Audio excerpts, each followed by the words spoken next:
Hey everyone, if you've been stuck comparing semi-hollow guitars and still aren't sure which one actually fits your playing without breaking the bank, this one might clear things up. I've spent time digging into the Gretsch LTD Broadkaster Jr. and what I'm about to tell you comes from looking at how it really behaves day to day, not just what's printed on the box.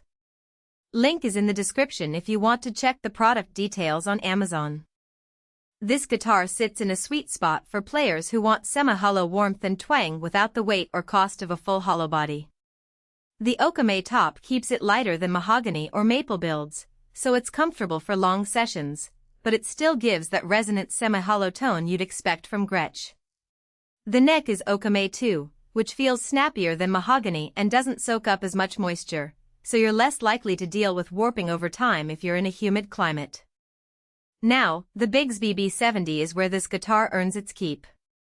If you've ever played a tremolo arm that feels mushy or unstable, you'll appreciate how the B70 stays in tune after you dive bomb and returns cleanly. That matters because a lot of budget semi-hollows skimp on the vibrato and end up sounding out of tune after a few bends.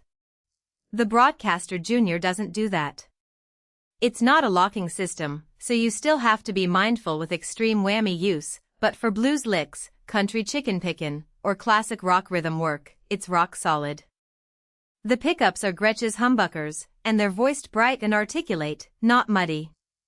If you're used to darker humbuckers, these might sound a little crisp at first, but that's actually a strength if you play clean arpeggios, funk rhythms, or need clarity when you're stacking layers in a mix.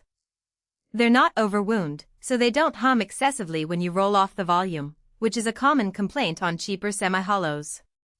The Rosewood Fingerboard adds a little extra snap in the high end, which helps when you're cutting through a band without needing a ton of gain. Who should buy this? If you're a player who wants a semi-hollow that doesn't cost a fortune but still feels like a Gretsch, this is it. It's especially good for studio work where you need a clean, articulate tone that sits well in a mix without needing a ton of EQ. It's also great for players who use a lot of vibrato but don't want to deal with tuning nightmares every time they touch the arm. If you gig regularly and need something that stays in tune through a set, the Broadkaster Jr. is one of the more reliable options in this price range. Who should skip it? If you're chasing a thick, woody jazz tone or a humbucker that growls in the mid-range, these pickups might leave you wanting more. They're bright by design, so if you prefer darker, warmer humbuckers, you'll probably end up swapping them out sooner rather than later. Also, if you're a beginner who hasn't settled on a style yet, the Bigsby might feel intimidating. It's fun to use, but it does require a little technique to keep it stable. And if you're in a very humid environment, keep in mind that Okoume, while stable, isn't as resistant to moisture as some other tonewoods, so proper care still matters. The trade-off here is that this isn't a boutique instrument. The finish is solid, but it's not flawless, and the hardware is good, not great. The tuners hold well, but they're not locking, so if you're used to drop tunings, you'll need to stretch the strings and tune up carefully.